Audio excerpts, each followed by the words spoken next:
Hello everyone and welcome back to the Common Sense Crypto channel. As with you always, this is Rich doing another video today on XRP.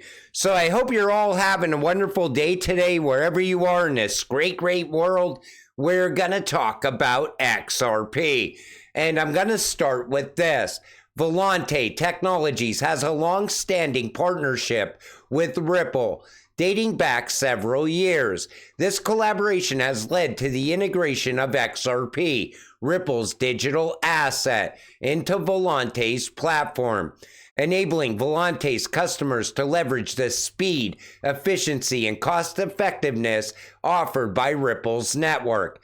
The Link system is a payments market infrastructure in North America, alongside Fedwire and chips, that is being redesigned and modernized. Volante Technologies provides cloud payments and financial messaging solutions to aid in payments modernization, including a low-code platform for financial integration.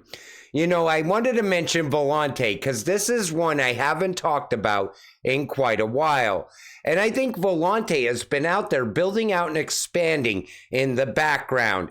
And I know this is going to be very important, especially in Canada.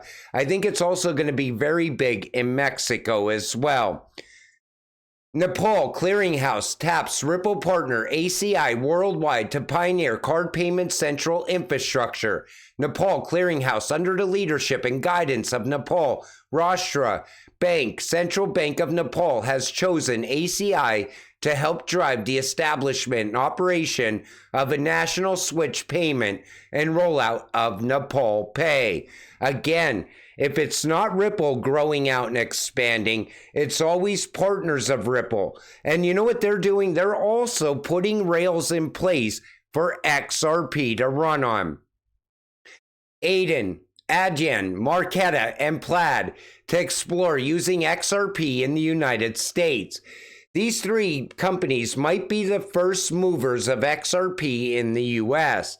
However, I still think a lot of rails were already put in place over the years in the background, and we don't hear about that because it's done through NDAs. And I think a lot of banks have been working with Ripple, and we just don't know how many yet. I think we will find that out in the very near future. Ripple, Stuart Alderati, and Rahul Advani, and TRM Labs Policy Roundtable. Only once these four regulatory issues have been resolved, the next stage of mass adoption can begin.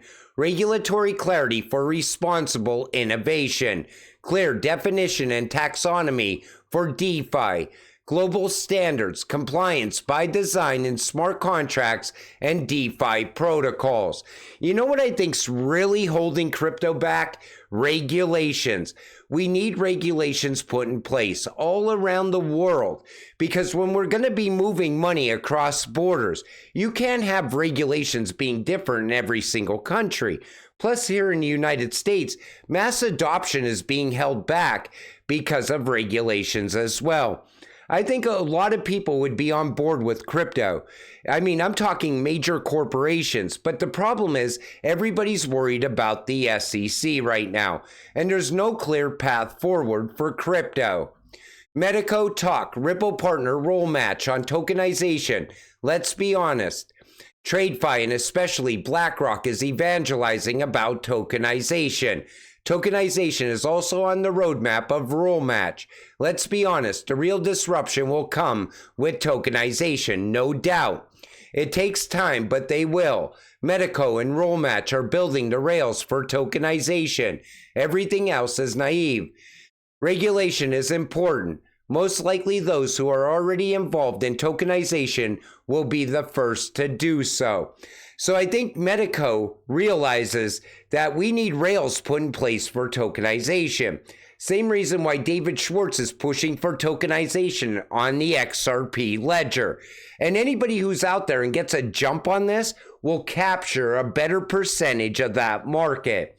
And if tokenization is going to boom this year, Think about how fast that can move the price of XRP. That's why I always said by the end of this year, we're going to be looking at a much different XRP. Most likely the FUD will all be gone by then.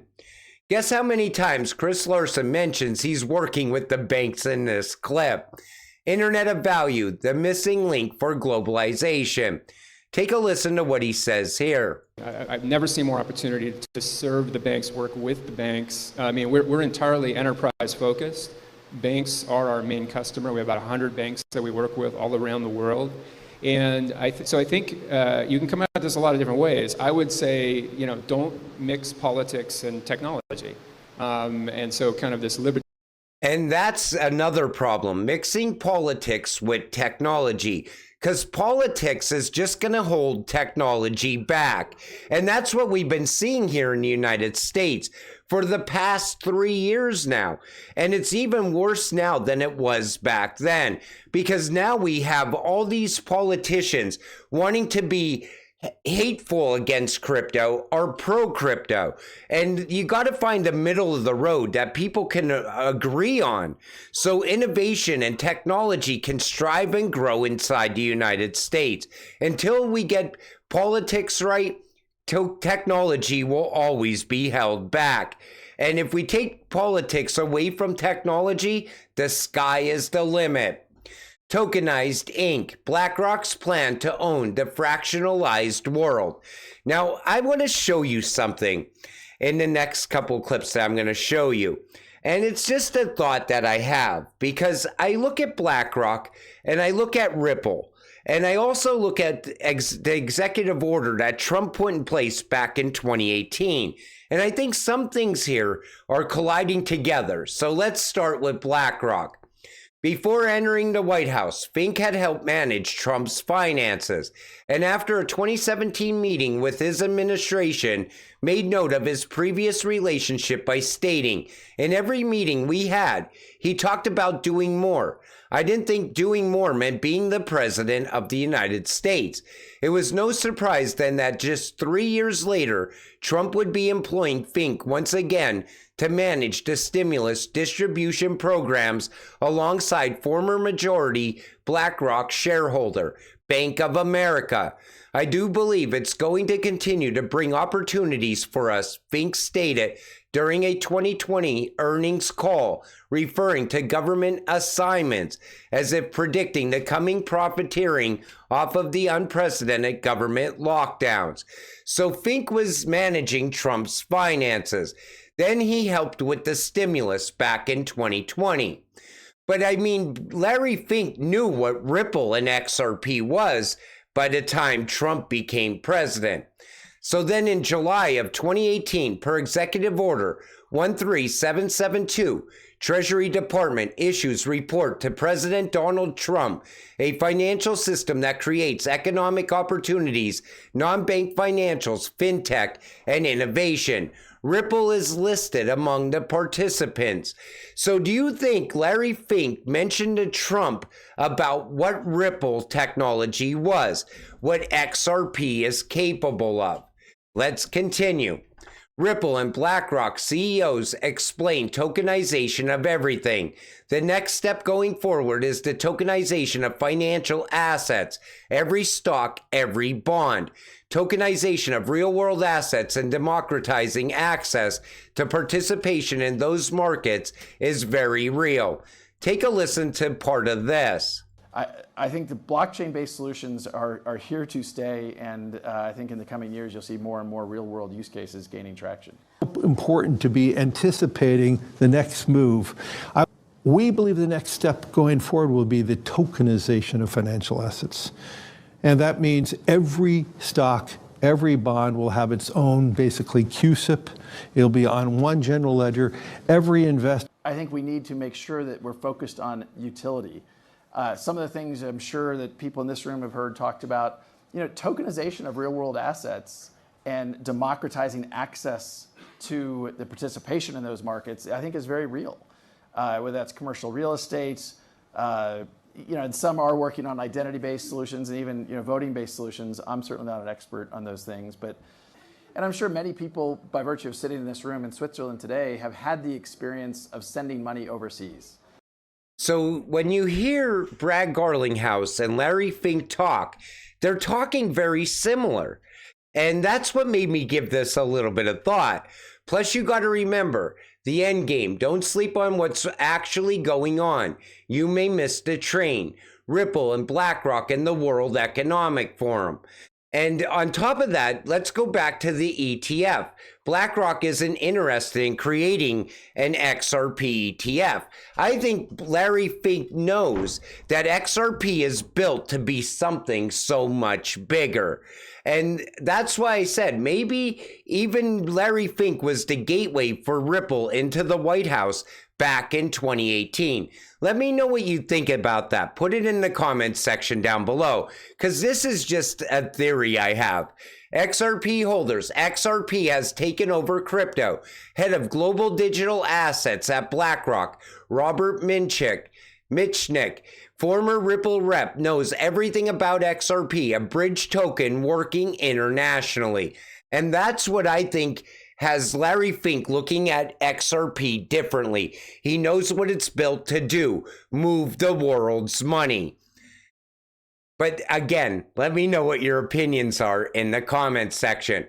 And like I always tell you, utility is what's going to drive the price of XRP. Take a listen to Brad here. The long-term value of any digital asset, I think, is going to be correlated with the utility if it's solving a problem. And I think, as we've discussed, there's a lot of them that either, I don't think they ever were intended to solve a problem, or they won't be successful. But I think there will be digital assets that solve a problem, that have utility. And maybe, yes, for some, it'll be solving an anonymity problem. Maybe for some, it'll be solving a security settlement problem. But I think over a long arc of time, if there's value, if there's utility, then the market will appreciate that. And I think the only reason that we're still held back on XRP is because the utility that drives XRP was held back for such a long time now. But I think we are about to catch up.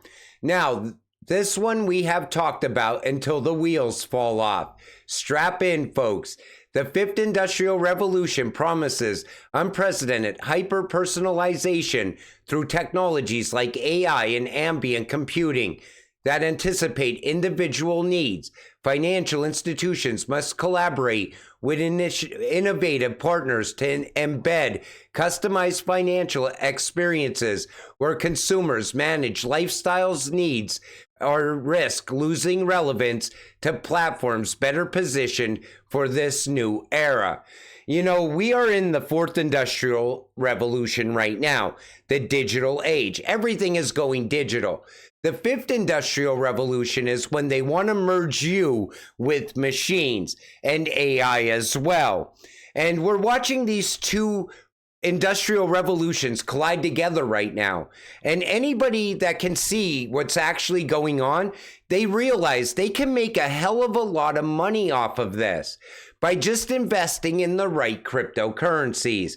And that's what always will keep me holding XRP. And that's what makes me continue to buy a little bit of the rest of the ISO cryptocurrencies as well, because I want to have options for passive income in the future. But beyond that, I know every one of these ISO cryptocurrencies are going to hit some high numbers as the new financial system goes live.